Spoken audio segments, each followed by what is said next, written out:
भाई भौणी जन्मदिन पालन कले धर्मगढ़ यशोदा अनाथाश्रम बड़ भौणी।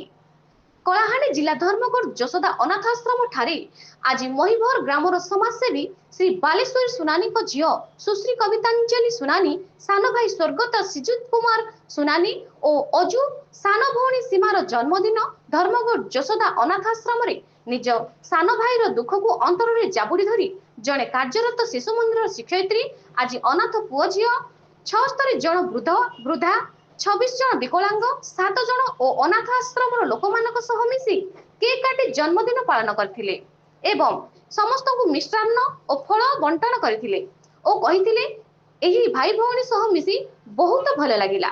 मु सब बेले एमिति सहाय्यर हाथ बढ़ाउथिबी बोली कहिथिले।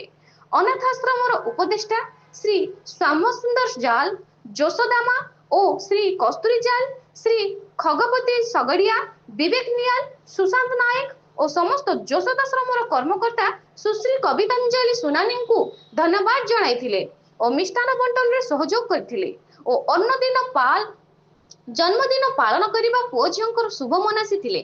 जड़े झील एपरी पदक्षेप नहीं अनाथ शिशु वृद्ध वृद्धा और विकलांग मानक साहाय्यर हाथ बढ़ाई पदक्षेप को जनमहल लोक प्रशंसा करछन्ते।